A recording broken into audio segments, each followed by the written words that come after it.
Hello and welcome to the latest edition of the Empire of the Kop podcast. It's been a while, but we've got a very special guest to make up for it. With Peter Kenny-Jones and myself, Farrell Keeling, here today, we have Viaplay and ESPN journalist, and I may butcher this, Jan Åge Fjørtoft. Yeah, it's Jan, good. Thank you very much. Good. That's good. That's good. We'll take that. We'll take that. Jan, take thank that. you very much for joining us today. And how are you doing? Pleasure. Brilliant stuff. Well, I mean, we brought you here today initially to speak about that tweet you published back on the 11th of January about that man, the Borussia Dortmund star, Jude Bellingham. You spoke specifically about it following the Haaland script. Again, another Dortmund player having to choose between European royalty in Spain and in England. Madrid, Liverpool, can't discount Manchester City as influence on that. Of course, he's being tugged in so many different directions, and the narrative seems to keep changing and evolving in terms of which club is in the lead, which club isn't in the lead. There were some reports earlier about an alleged offer being made to Bellingham's family, potentially Liverpool offering his father a scouting job. I just want to get your impression of those reports and whether they're complete nonsense or if there's any basis in that, and also linking, of course, to your tweet. Yes, first of all, it's a pleasure to be on. The Bellingham saga, I was just thinking, because at the moment, Dortmund are in Marbella, in Spain. And remember, the same thing happened in Erling.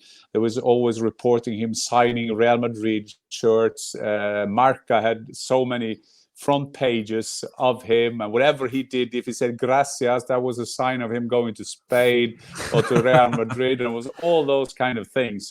So we love a good transfer saga. It's a bit nerve-wracking if you are the club who are competing with someone else, and there are different strategy how to get players. You have a tendency to say that Manchester City over the years they're more behind. It's not a lot leaking out. They're just getting their players. Liverpool's sometimes the same, but Liverpool, because it's a world brand, it seems always to be so speculations what they do and what they don't do. So I think that Bellingham, young player from Dortmund, is a good friend of Erling Haaland. I think they kind of, not only is the transfer saga similar, I think that is a lot of the choices they are to have made. Erling has made that choice. It's the same with Jude Bellingham.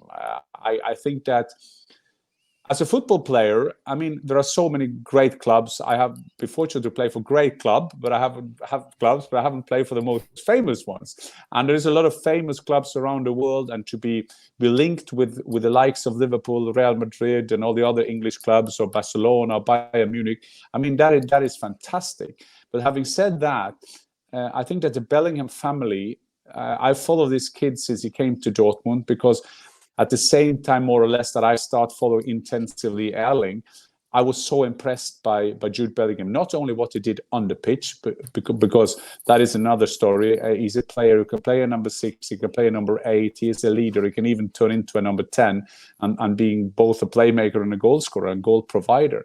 But this is one of the most professional, one of the most polite, one of the most lovely footballer I've ever met. That's why it annoys me sometimes when I read speculations, and maybe there are a cousin or a double cousin who speaks too much. I don't know. But what I do know, that the family Bellingham or team Bellingham, there's nothing on that they will say yes to a club earlier, or they will speak about something earlier. They will do it in a proper way. And yes, there's maybe Liverpool and Real Madrid are the big favorites to get him. They are. Certainly Liverpool need that kind of player, and then you just get a feeling that Manchester City will kind of lurk around there. And when I read that about they're offering him, the whole family, a job, I think that is normal, that those kind of considerations are made by a club. Although Liverpool forgot his mother, because everybody says the mother is very important for his career, so they have to find her something as well. So probably you have a mother Bellingham, a CEO soon at Liverpool. But that, I think that is quite normal. It's much more normal to that than people think. it's also quite normal thing that we saw during the World Cup, when you saw all Liverpool players flirting big time with Jude Bellingham. I asked Henderson after the game, and he got a knock in his eye, so it was not like he was crying over the question. But I asked him if he'd been an agent for him, and he didn't want to confirm it. But believe me, a lot of more of these things happening in big transfers fee is that people call them. I remember the Erling, there were pictures of him meeting players coincidentally in holidays, and I made a documentary about him. And then he told me a lot of Manchester City players had got in touch with him to try to convince him to come to Manchester City. So believe me, the Liverpool players got the telephone number of Jude Bellingham and is used. Well, hopefully, yeah, they're using it in the right way, because we sort of, as you said, in the World Cup, Trent and Endo were definitely trying to tap him up a bit, weren't they? So, but obviously you've said there that the Bellingham family are going to do this the proper way, and it looks very obvious that it's going to be a deal that's going to be in the summer. But then with Liverpool maybe not performing as well as we have been in the past couple of years, Champions League football certainly isn't assured for us at the moment. Do you think that would have an impact on a possible deal for Bellingham? Like, will we need to be in the Champions League to get him? No, I don't think you need to be in the Champions League to be there, because what we have learned, I mean, we can only assume and make analysis based on what he has done so far in his career. There were reports that he has been in touch with so many different clubs before he went to Dortmund, and Dortmund was his project. He wanted to develop. He wanted to develop into the player he is. And again, it reminds me of the saga with Erling Haaland. He got a lot of offers. He could go to Juventus, he get to Salzburg, he could go to English football, then he went to Dortmund and so on. So I think that, without knowing it, but what based on what I know about Team Bellingham, they will have a look. This will be a 5-6 year plan.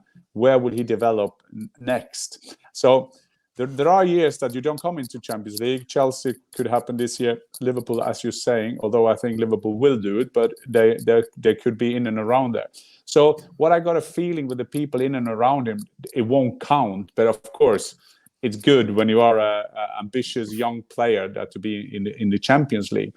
So I think it's more like the prospect of going in there, and we will probably talk about it. But of course, Jurgen Klopp is a major ambassador for Liverpool Football Club here. Mind you that he is a big mate of the CEO of Dortmund, Watzke.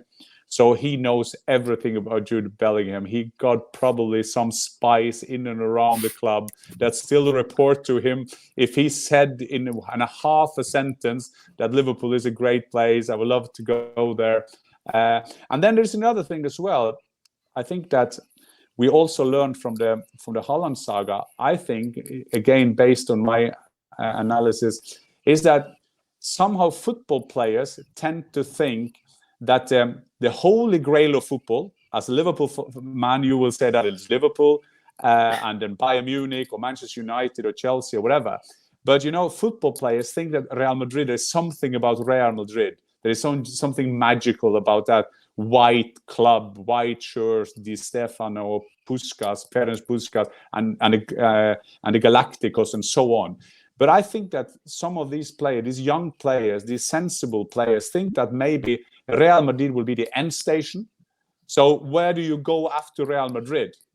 And I think that maybe it's just, again, my analysis is that maybe players think that Jude Bellingham could maybe think that, well, I can play once in my lifetime for Real Madrid, but at this stage of a career, I take the next step, and then is the next step to go home.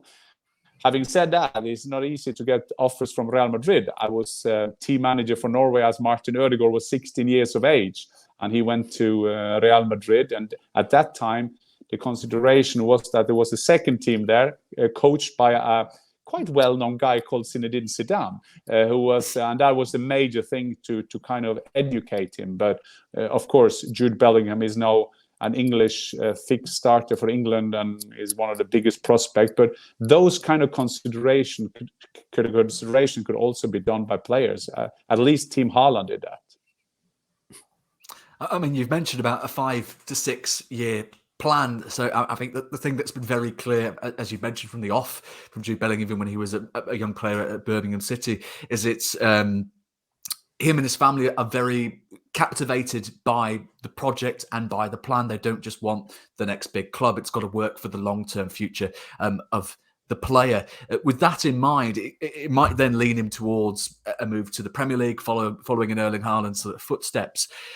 Are there any other assurances that Liverpool can offer beyond, of course, having Jurgen Klopp as a manager, beyond the desperate need for a midfielder and the clear fit there that he would provide? What surprised me most when I worked on the documentary of Erling Haaland, I played with his dad when I was in the national team with him. But what surprised me enormously was the details of the assessments, the investigations they did by club. And they had a system, they had a table where they took 10, 12 points and of a club. That could be stadium, that could be how many midfield, or for them, how many strikers do they have? Lewandowski is in Bayern, Benzema is in Real Madrid, Manchester City didn't have a striker, so obviously that will be more points for Manchester City, and then kind of that could change in and around. And they were very specifically on that. The managers played a role, but if you do a project for 5-6 years, and as we know, our top international football, I mean, Klopp would probably be there a couple of 3 more years, but you don't know if he'll be there 5 or 6 years. So when Erling Haaland, and I do reference to Erling Haaland all the time because the path and the saga is so likely to go the same way. So when they came to Salzburg, for example, Jesse March just left. So they had a new coach. So if they took the whole decision based on that, they would have maybe got less points. I'm not saying sometimes you do that out of stomach feeling that I have to do it and things like that. So if we use that system, I used a bit of time to answer that question, because if we use that, I would think that a stadium, Anfield, atmosphere, history, plus. Okay, Real Madrid got that as well. He is from England. Okay, where will that be of points on his table if he's using the same kind of system? Of course, everybody sees as Liverpool are desperate to get a Jude Bellingham in the team. Okay, how do we compare that with Real Madrid? Kroos is there, Modric is there, but for how long? And so all these kind of things will be taken into considerations when you do that. And I guess that for a Jude Bellingham, it's also the point to go home. To get home, to go to Premier League, to prove yourself in the Premier League. But basically, for everything Jude Bellingham will do, he will do it in a proper way. And as you see, everybody said that he's going to have a talk with Borussia Dortmund this week at the training camp. And he's probably had his entourage has probably been in Marbella doing this meeting with Dortmund, but still nothing has leaked out. And I will ask football fans to notice that everything that Bellingham is doing so far, be a bit skeptical to everything people saying, family said that, friend of the family said that. I always try, I'm not saying that people should follow me all the time, but I say where my sources are, and I always say when it's my opinion. And that is a big difference. So Team Bellingham has so far been very, very, very good at doing it the proper way. And believe me, they will respect Borussia Dortmund, because there is a big difference between Erling Haaland and Jude Bellingham is there is a no clause. So it was quite easy with Erling. Everybody who activated his clause was in the race, and then it was up to player. But now it's another story, and Dortmund will be very, of course, decisive in that. Yeah, well, hopefully Dortmund made the right decision and tell him to go and join their old mate Klopp at Anfield. But obviously, obviously it's a pleasure to have you on, and we know that you've shown you're a transfer expert, you're an ex-pro, but also you're a great interviewer as well. So we just wanted to ask you while you were here, like, what is it you do? Because you seem to get the longest and the best interviews out of players, and obviously they come over to England, and obviously you're not part of like the English press who are doing it. So how is it that you build such a good rapport with Liverpool players from our end and everyone who you interview? Well, thanks first of all for the compliment. I think it's legwork. You just have to be there. You have to build up your credibility, and of course, it's an advantage for me being a footballer myself back in the days. Although the press hysteria around the big clubs and also 2023 is different in my time back in the old days. But I think I always go, when I go into an interview, I don't want to interview them. I want to have a chat with them. I want to listen to them. I want to understand what they're thinking. And then basically, I've got a great respect for them. I have a great respect. Yes, I've known Jurgen Klopp for many, many years, but still, I have to respect Liverpool Football Club. I have to respect Jurgen Klopp. I don't want to provocate him. At least not in the first question, because you have to get him going. But I want to understand the position he is on. Sometimes when Klopp comes off a pick, Klopp is one of the best ones in terms of he's going for it. So if they can, so the head of communications, there was two questions with Ole Gunnar Solskjaer back in the days. That could be, even for me who played with him, could be 32 seconds. Two questions with Jurgen Klopp could be, "This is your life on TV." I remember once I interviewed Klopp after Dortmund knocked out Real Madrid in the Champions League. I asked him one question, and he answered for 2 minutes and 45 seconds. At the end, I was holding up my hand because I was holding my microphone. I was getting weak. So for me, I want to take the. First of all, I'm a football lover. I love my job. I love the passion of my football game. But I would like to take the football fans, the ones who are sitting in the sofa, I want to take them into the environment of the player. So I like these things. Then if a player take a penalty, I would say, "Were you nervous?" or whatever. I would like to say, I will start always my questions. So it's 10 minutes to go. There is a penalty. You're standing in front of the yellow wall. 30,000 expected. Try to describe what's going on in your head. And that is different than say, "Were you nervous?" Because that is, yes, of course I was nervous. But I would like to bring people in the dressing room. I had fantastic years in the dressing room. And when I see a Jurgen Klopp, I also see a young kid who loves his football, who went the same way as we do, who were passionate fans of his clubs. And then I always think that they have to play their role. Somehow as well, I've got a great connection with Conte. I love to interview him because he's so desperate honest. He is the saddest man alive when Tottenham is losing a game, which they then again would do. So I had him a couple of months ago, and he said, "Yeah, but you tell me." I did say, "Yeah, but you tell me. And I said, "But sorry, I'm not the Spurs manager. You have to tell me." And then at the end of the interview, he said, yeah, you ask him." And I said, "Do you want me to ask the cameraman what Spurs is doing wrong?" And I love also that little banter, because we need to have that little smile. I think that we should take football seriously, but never forget that football is passion, it's smile, it's everything. And I think that is the way also as an interviewer, or need to connect with the people. I had Grealish, the last game I did in England. We did him at Stamford Bridge. It's very, we are in different rooms, small rooms, and one of them is the female official dressing room, and there is a shower in there. So I knew that my youngest, 20-year-old Sophia, she loves Jack Grealish. And so my first question was, there is a lot of people I know that would like to be in the shower with us too now, Jack Grealish, blah, blah, blah, blah.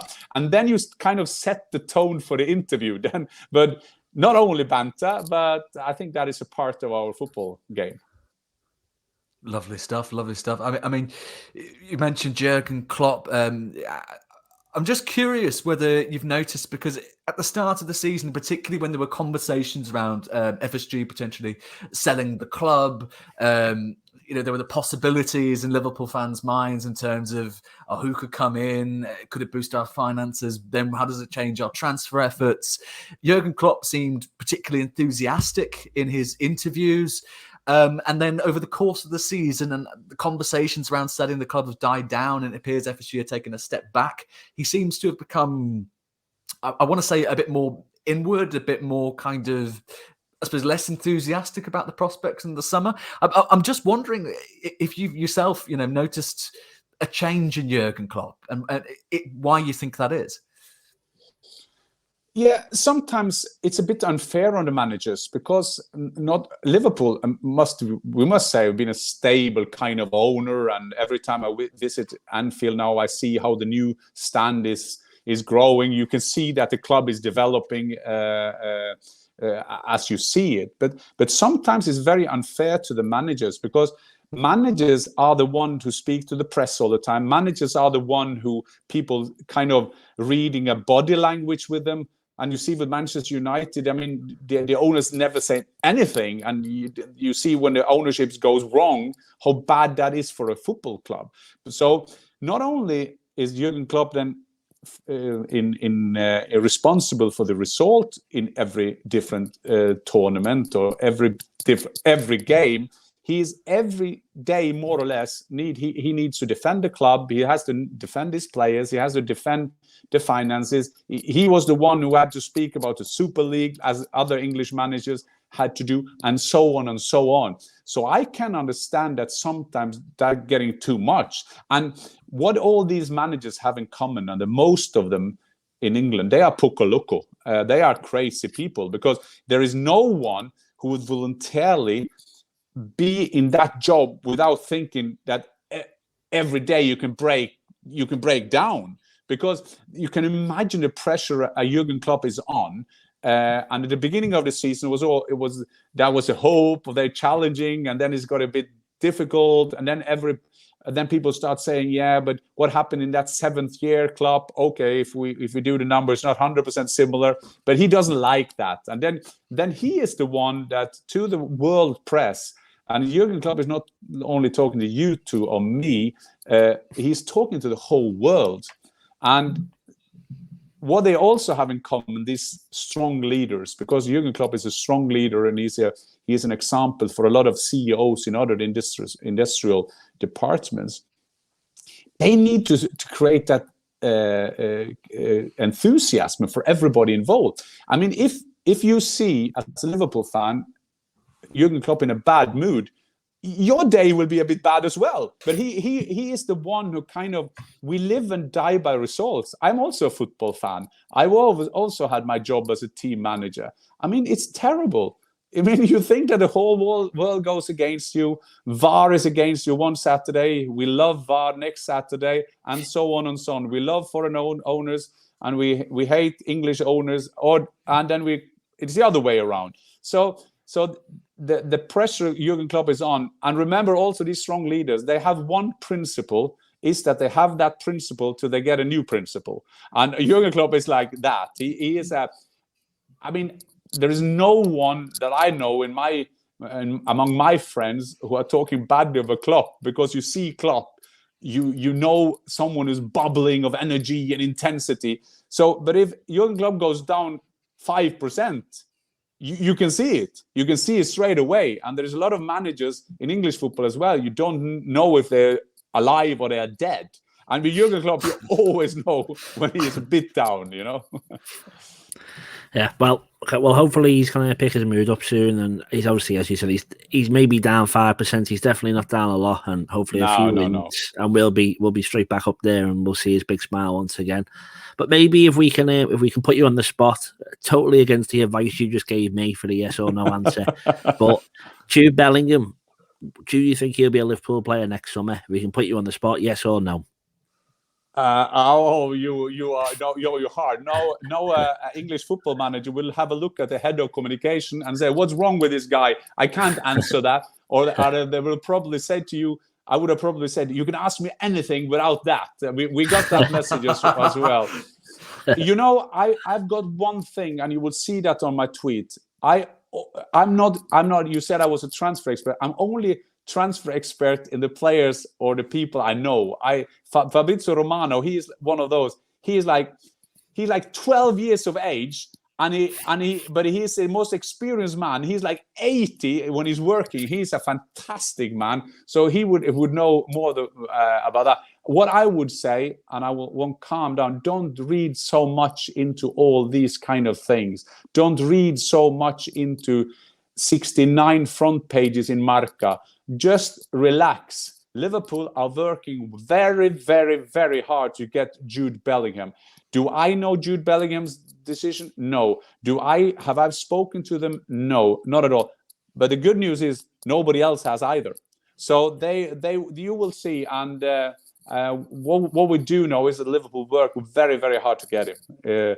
So I can't say yes. Yeah, okay. We've had the absolutely lovely Jan Åge Fjørtoft. Second attempt, I'm not sure if it was better than the first.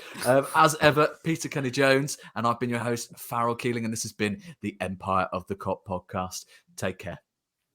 Take care.